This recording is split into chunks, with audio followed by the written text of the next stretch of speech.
नमस्कार। आज हम ज्ञान की एक ऐसी अद्भुत धारा में गोता लगाने वाले हैं जिसे सचमुच एक आध्यात्मिक वर्षा कहा जा सकता है। विचारों की, एहसास की एक बौछार। हम श्रीमद् भगवद गीता के एक बहुत ही गहरे, बहुत प्रभावशाली श्लोक पर बात करेंगे। अध्याय 2, श्लोक 49। और ये जो गहन चर्चा हम करने जा रहे हैं, इसका संकलन और लेखन कैप्टन श्याम बहादुर चौहान जी ने किया है। और इसमें बारीकियों को जोड़ने और उन्हें और स्पष्ट करने के लिए आज की जो एआई तकनीक है, उसकी भी मदद ली गई है। हमारा मकसद सिर्फ श्लोक पढ़ना नहीं है, बल्कि इसके सार को समझना है और ये देखना है कि ये हजारों साल पुराना ज्ञान आज हमारी जिंदगी में, हमारे रोजमर्रा के जीवन में कैसे काम आ सकता है। तो चलिए शुरू करते हैं। ये एक श्लोक आखिर कैसे हमारे काम करने के तरीके को, हमारी सोच को, शायद हमारे जीने के अंदाज को ही बदल सकता है। बिल्कुल। ये श्लोक अपने आप में एक पूरा दर्शन है। श्लोक है, दूरेण ह्यमरम कर्म बुद्धि योगाद धनंजय बुद्धौ शरणम अन्विष कृपणः फलहेतवः। इसका सीधा सा अर्थ है, हे धनंजय मतलब अर्जुन, फल की इच्छा से जो कर्म किया जाता है, जिसे हम सकाम कर्म कहते हैं, वो कर्म बुद्धि योग से यानी समत्व बुद्धि से किए जाने वाले निष्काम कर्म की तुलना में बहुत ही निम्न है, अत्यंत ही छोटा है। इसीलिए कहा गया, बुद्धौ शरणम अन्विष, तुम बुद्धि की शरण लो, उस विवेकपूर्ण ज्ञान का आसरा लो, क्योंकि कृपणाः फलहेतवा, जो लोग केवल फल के लिए काम करते हैं, फल की इच्छा ही जिनका हेतु है, वे कृपण हैं। कृपण मतलब अत्यंत दीन, अभागे, कह सकते हैं संकुचित सोच वाले। अच्छा, तो मतलब साफ तौर पर दो तरह के कर्म बता दिए गए हैं। एक जिसमें सारी सोच बस नतीजे पर टिकी है कि भाई मुझे क्या मिलेगा, है ना, और दूसरा है बुद्धि योग, यानी समझ से, विवेक से और एक समता के भाव से कर्म करना। पर यह बात थोड़ी सोचने वाली है कि फल की इच्छा वाले कर्म को निम्न या छोटा क्यों कहा? आखिर हम सब जीवन में कुछ पाने की उम्मीद से ही तो काम करते हैं। ये तो बड़ा स्वाभाविक लगता है। हाँ, ये सवाल बहुत स्वाभाविक है। देखिए, इसे निम्न कहने का कारण इसकी प्रकृति में ही है। फल की इच्छा, परिणाम का मोह, है ना, ये हमें एक बंधन में बांध देता है। जब हमारा पूरा ध्यान सिर्फ एंड रिजल्ट पर होता है, तो जो यात्रा है, जो प्रक्रिया है, उस कर्म को करने का जो आनंद है, वो कहीं खो जाता है। हाँ, ये तो होता है। और हम लगातार एक चिंता में रहते हैं, पता नहीं क्या होगा, सफल होंगे या नहीं। और अगर मान लीजिए परिणाम वैसा नहीं आया जैसा हमने सोचा था, तो फिर गहरा दुख, निराशा, हताशा ये सब घेर लेता है, मन बेचैन हो जाता है। और देखिए, श्लोक ने ऐसे लोगों को कृपण कहा। कृपण का मतलब कंजूस भी होता है, पर यहाँ भाव बहुत गहरा है। जिसका दिल छोटा है, जो दीन है। क्यों? क्योंकि उसकी खुशी, उसकी शांति वो बाहरी चीजों पर निर्भर है, कर्म के फल पर, जो कि अनिश्चित है। अच्छा, मतलब वो अंदर से स्वतंत्र नहीं है। बिल्कुल, वो परिस्थितियों का, नतीजों का गुलाम बन जाता है। जबकि बुद्धि योग यानी समता की बुद्धि से, फल की चिंता किए बिना, बस अपना कर्तव्य समझकर पूरी योग्यता से, पूरी निष्ठा से कर्म करना, ये हमें इस गुलामी से आजाद करता है। इससे अंदरूनी स्थिरता मिलती है, शांति मिलती है, एक सच्ची स्वतंत्रता का अनुभव होता है, चाहे बाहर नतीजा कुछ भी हो। ये समझना वाकई दिलचस्प है कि गीता कर्म छोड़ने को नहीं कह रहे। कई बार लोग ऐसा समझ लेते हैं कि आध्यात्म मतलब सब छोड़ छाड़ दो। हाँ, अक्सर ये धारणा होती है। पर यहाँ तो कर्म करने का सही तरीका सिखाया जा रहा है। कर्म के पीछे की नीयत, हमारी सोच, हमारा एटीट्यूड, उसको बदलने पर जोर है। कर्म क्यों कर रहे हैं, ये ज्यादा जरूरी है बजाय इसके कि क्या कर रहे हैं। आपने बिल्कुल सही पकड़ा। ये कर्म संन्यास नहीं, ये कर्म योग है, कर्म में कुशलता। और ये सिद्धांत इतना अहम है कि भारत के और दुनिया के कई महान चिंतकों ने, संतों ने, दार्शनिकों ने इसे अपने अपने तरीके से समझाया है, इसके महत्व को बताया है। जैसे हमारे श्रोत में भी इनका जिक्र है। आदि शंकराचार्य जी कहते हैं कि बुद्धि योग यानी ज्ञान के प्रकाश में किया गया कर्म ही असल में कर्म है। फल की इच्छा तो बुद्धि को छोटा बना देती है, संकीर्ण कर देती है। ज्ञान कर्म को ऊपर उठाता है, फल की इच्छा नीचे गिरा देती है। हाँ, मतलब ज्ञान से नजरिया बड़ा होता है और फल की इच्छा एक दायरे में बांध देती है। ये फर्क है। बिल्कुल। फिर देखिए स्वामी विवेकानंद, उनका तो पूरा जीवन ही कर्मयोग का संदेश है। वो हमेशा कहते थे अपना कर्तव्य पूरी निष्ठा से करो, फल की चिंता मत करो। फल की इच्छा, वो लालसा, वो इंसान को कमजोर बनाती है, स्वार्थी बनाती है, अपने रास्ते से भटका देती है। कर्तव्य निभाना ही असली शक्ति है। तो विवेकानंद जी के लिए कर्म की महानता उसके फल में नहीं, बल्कि उसे करने के समर्पण में थी। कर्म करना ही अपने आप में एक इनाम है। ये सिर्फ आध्यात्मिक बात नहीं, ये तो चरित्र बनाने वाली बात भी है। निश्चित रूप से। और देखिए, संत ज्ञानेश्वर महाराज ने इसे कितने सरल उदाहरण से समझाया है। जैसे कुम्हार होता है ना, वो पूरी लगन से मिट्टी को बर्तन का रूप देता है। उसका सारा ध्यान उस प्रक्रिया पर है, अपने हुनर पर है, मिट्टी को सही आकार देने पर है। वो ये सोचकर परेशान नहीं होता कि बर्तन बिकेंगे या नहीं, या कहीं टूट न जाएं। उसका आनंद तो बनाने में है, सृजन में है। वाह, ये उदाहरण तो बहुत आसानी से समझ आ गया। कितनी सरलता से इतनी गहरी बात कह दी। प्रक्रिया पर ध्यान, परिणाम पर नहीं। हाँ, और इसी बात को स्वामी अड़गानंद जी महाराज भी कहते हैं। वो स्पष्ट कहते हैं कि फल की इच्छा ही हमें कृपण बनाती है, मतलब दीन बनाती है, छोटे विचारों वाला बनाती है। बुद्धि योग की शरण लेने का मतलब क्या है? कि कर्म तो हाथ से करते रहो, पर अपना मन, अपनी चेतना उसे परमात्मा में लगाए रखो। कर्म एक साधन है, अपने आप में मंजिल नहीं। यानी कर्म करते हुए भी ये भाव न हो कि मैं कर रहा हूं, और चेतना ऊंची रहे। ये बुद्धियोग का एक और पहलू हुआ। और आखिर में डॉक्टर एस राधाकृष्णन जी ने इसे आंतरिक स्वतंत्रता के नजरिए से देखा। वो मानते थे कि जब हम कर्म के फल से बहुत ज्यादा जुड़ जाते हैं, तो हम अनजाने में ही चीजों के, सफलताओं के, बाहरी नतीजों के गुलाम बन जाते हैं।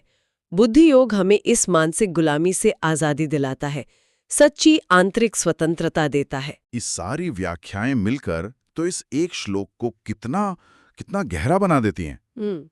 शंकराचार्य का ज्ञान, विवेकानंद का कर्तव्य, ज्ञानेश्वर की सहजता, अड़गानंद जी का समर्पण, राधा कृष्णन की स्वतंत्रता, सब एक ही दिशा में इशारा कर रहे हैं। लेकिन अब सबसे बड़ा सवाल, ये इतना ऊंचा दर्शन आज की जिंदगी के लिए कितना प्रैक्टिकल है? आज की ये जो भागम भागम वाली दुनिया है, इतना कंपटीशन है, हर जगह नतीजे देखे जाते हैं, वहां इस सिद्धांत को कैसे अपनाएं?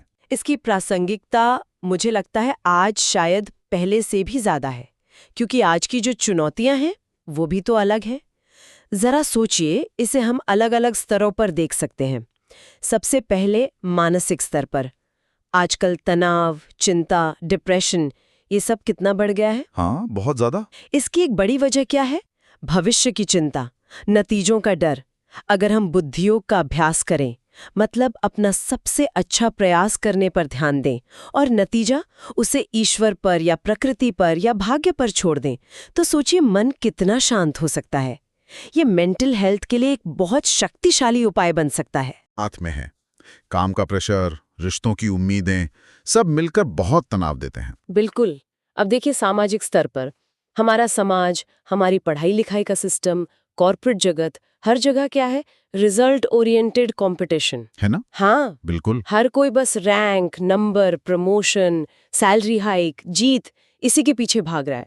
इस दौर में जो प्रक्रिया है, सीखने का जो आनंद है, ईमानदारी है, नैतिकता है, ये मूल्य कहीं पीछे छूट रहे हैं। बुद्धियोग हमें सिखाता है कि सफलता का मतलब सिर्फ नतीजा नहीं है। प्रयास की गुणवत्ता, सीखने की इच्छा, कर्म के प्रति ईमानदारी, ये भी उतने ही जरूरी हैं। अगर ये सोच फैले तो समाज में ज्यादा स्वस्थ माहौल बन सकता है। खासकर युवाओं के लिए, स्टूडेंट्स के लिए, करियर में जहां सफल होने का इतना दबाव रहता है, ये सोच उन्हें फेलियर के डर से मुक्त कर सकती है, उन्हें प्रक्रिया को एंजॉय करने के लिए प्रेरित कर सकती है। निश्चित ही। और फिर आध्यात्मिक स्तर पर देखिए, जब हम बिना किसी स्वार्थ के, बिना फल की आसक्ति के कर्म करते हैं, तो उसे क्या कहते हैं? निष्काम कर्म। निष्काम कर्म। ऐसा कर्म हमारे मन को शुद्ध करता है, हमारे अहंकार को कम करता है, क्योंकि तब हम ये सोच के काम नहीं करते कि मैं कर रहा हूं, मुझे इसका फल चाहिए, बल्कि उसे कर्तव्य समझकर, एक सेवा समझकर या ईश्वर की पूजा समझकर करते हैं। ये रास्ता हमें धीरे धीरे आत्म साक्षात्कार की ओर ले जाता है, स्वयं को जानने की ओर और सच्ची आंतरिक स्वतंत्रता की ओर। तो ये सिर्फ तनाव कम करने या बेहतर नतीजे पाने का तरीका नहीं है, ये तो खुद को बदलने की, ट्रांसफॉर्मेशन की एक पूरी प्रक्रिया है। लेकिन इसका असर क्या सिर्फ व्यक्ति तक ही रहता है या इसका कुछ और बड़ा असर भी हो सकता है? इसका असर व्यक्ति से शुरू होकर पूरे विश्व तक जा सकता है। अगर हम इस नजरिए को और फैलाएं, देश के स्तर पर सोचिए। कल्पना कीजिए अगर देश का हर नागरिक, डॉक्टर हो, टीचर हो, सैनिक, किसान, कर्मचारी, नेता, कोई भी हो, सिर्फ अपने फायदे की न सोचे बल्कि निष्काम भाव से अपना जो भी कर्तव्य है उसे पूरी ईमानदारी से निभाए। डॉक्टर मरीज की सेवा को अपना धर्म समझे, टीचर ज्ञान देने को, सैनिक देश की रक्षा को, तो क्या देश नैतिक रूप से, सामाजिक रूप से, आर्थिक रूप से जबरदस्त तरक्की नहीं करेगा? करप्शन, काम चोरी जैसी समस्याएं अपने आप कम हो जाएंगी। हाँ, ये सोचना भी कितना शक्तिशाली लगता है। एक राष्ट्र का चरित्र तो उसके नागरिकों के कर्तव्य निभाने से ही बनता है। ये व्यक्तिगत नैतिकता से राष्ट्रीय उन्नति तक की बात है। अवश्य। अब इसे दुनिया के स्तर पर देखिए। आज दुनिया में जितने झगड़े हैं, तनाव है, अन्याय है, उनके पीछे कहीं ना कहीं स्वार्थ है, लालच है, फल की बहुत ज्यादा इच्छा है, दूसरों पर कब्जा करने की सोच है। बुद्धियोग का सिद्धांत हमें सिखाता है कि हम अपने काम पर ध्यान दें, दूसरों के अधिकारों का आदर करें और फल की चिंता छोड़ दें। अगर ये भावना दुनिया भर में फैले, निष्काम सेवा की, सहयोग की, तो क्या दुनिया ज्यादा शांत, ज्यादा सद्भाव वाली जगह नहीं बन जाएगी?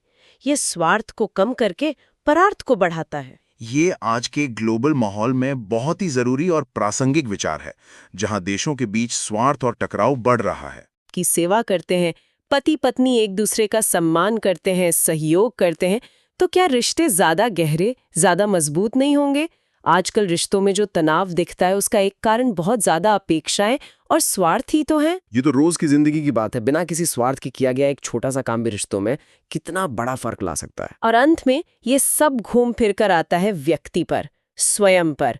जब हम फल की चिंता किए बिना पूरी लगन से, ईमानदारी से अपना काम करते हैं तो हमारे अंदर एक आत्मविश्वास आता है, एक आंतरिक संतुष्टि मिलती है कि भाई हमने अपना बेस्ट दिया, नतीजा कुछ भी हो ये संतुष्टि हमसे कोई छीन नहीं सकता। इससे एक गहरी शांति मिलती है, स्थिरता मिलती है, एक निर्भयता आती है जो बाहरी सफलताओं से कहीं ज्यादा कीमती है। ये सब सुनने में बहुत प्रेरणा देता है और तर्कसंगत भी लगता है, लेकिन कई बार ऐसी गहरी बातें बच्चों को या युवाओं को समझाना मुश्किल होता है। क्या स्रोत में कोई ऐसा सरल उदाहरण था जिससे ये बात आसानी से समझाई जा सके? हाँ, स्रोत में कुछ बहुत अच्छे व्यावहारिक उदाहरण दिए गए हैं जो इस सिद्धांत को सरल बनाते हैं। जैसे एक कहानी है उस छात्र की जो हमेशा अपने इम्तिहान के नंबरों को लेकर बहुत परेशान रहता था। ये चिंता इतनी ज्यादा थी कि वो ठीक से पढ़ भी नहीं पाता था। उसके टीचर ने उसे बड़े प्यार से समझाया, बेटा, तुम्हारा काम नंबरों की चिंता करना नहीं है, तुम्हारा काम है मन लगाकर पढ़ना।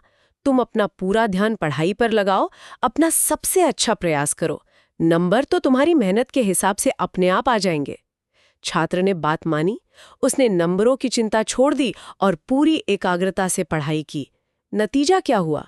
वो सफल तो हुआ ही, साथ में उसने पढ़ाई की प्रक्रिया को एंजॉय भी किया और चिंता से भी मुक्त रहा। हाँ, ये अच्छा उदाहरण है। इसी तरह खेल का उदाहरण भी बहुत सटीक है। अगर कोई खिलाड़ी मैदान में उतरते ही सिर्फ ये सोचेगा कि जीतना है या हारना है, तो प्रेशर में उसका खेल बिगड़ सकता है। लेकिन अगर वो अपना ध्यान खेल के नियमों पर, अपनी स्किल सुधारने पर, टीम के साथ खेलने पर और अपना बेस्ट देने पर लगाता है, तो जीतने की संभावना अपने आप बढ़ जाती है। और मान लीजिए अगर वो हार भी गया तो भी उसे बहुत ज्यादा निराशा नहीं होगी, क्योंकि उसे पता है कि उसने अपना 100% दिया था। उसका ध्यान कोशिश पर था, सिर्फ नतीजे पर नहीं। बिल्कुल, ये उदाहरण बुद्धियोग के सार को एकदम साफ कर देते हैं। कर्म करना हमारा काम है, हमारा कर्तव्य है, लेकिन उस कर्म के फल से बहुत ज्यादा जुड़ जाना वही बंधन है, दुख का कारण है। बुद्धियोग यानी ज्ञान से, समझ से, समता के भाव से, फल की चिंता किए बिना केवल कर्तव्य समझकर पूरी योग्यता से कर्म करना, यही असली स्वतंत्रता और शांति का रास्ता है। और यहाँ सबसे दिलचस्प बात यह है कि कैसे ये एक छोटा सा सूत्र, गीता का बस एक श्लोक, जिंदगी को देखने का हमारा पूरा नजरिया बदलने की ताकत रखता है। ये हमें बाहरी हालात का, सफलता असफलता का गुलाम बनने से बचाता है और हमारे अंदर एक असीम आंतरिक शक्ति, स्थिरता और शांति का दरवाजा खोल देता है। ये हमें मैं कर रहा हूँ इस अहंकार से भी धीरे धीरे मुक्त करता है और हमारे हर काम को एक यज्ञ, एक पूजा, एक समर्पण बना देता है। तो आज इस गहरी चर्चा में हमने गीता के एक अनमोल रत्न श्लोक 2.49 के माध्यम से बुद्ध योग की अद्भुत शक्ति को और आज के जीवन में उसकी प्रासंगिकता को समझने की कोशिश की। हमने देखा कि कैसे फल की इच्छा के बिना ज्ञान और समता के भाव से किया गया कर्म हमें चिंता, डर, दुख और बंधन से मुक्त करके असली शांति और स्वतंत्रता दे सकता है। ये विचारोत्तेजक संवाद कैप्टन श्याम बहादुर चौहान द्वारा संकलित और लिखित सामग्री पर आधारित था, जिसे AI तकनीक ने और बेहतर बनाने में मदद की। और ये पूरी चर्चा आखिर में एक बहुत महत्वपूर्ण सवाल छोड़ जाती है कि अगर हम कर्मफल की आसक्ति के बिना कर्म करें तो फिर दुनियावी नजरिए से प्रगति, महत्वाकांक्षा या सफलता को कैसे देखें? क्या इसका मतलब है कि हमें एम्बिशियस नहीं होना चाहिए या तरक्की की इच्छा नहीं रखनी चाहिए? शायद नहीं। शायद इसका मतलब ये है कि सफलता की परिभाषा ही बदल जाती है। शायद तब सफलता का पैमाना बाहरी उपलब्धियां, पद, पैसा या तारीफ नहीं रह जाता, बल्कि आंतरिक विकास, चरित्र की शुद्धि, नैतिक ईमानदारी, कर्तव्य निभाना और मन की शांति, ये बन जाता है। इस पर गहराई से सोचा जा सकता है कि हमारे लिए असली सफलता का मतलब क्या है। इस गहन विचार मंथन में, इस आध्यात्मिक वर्षा में हमारे साथ शामिल होने के लिए आपका धन्यवाद। उम्मीद है बुद्ध योग का यह शक्तिशाली विचार आपको अपने जीवन में कर्म करने के तरीके और जीवन को देखने के दृष्टि पर नए सिरे से सोचने के लिए प्रेरित करेगा।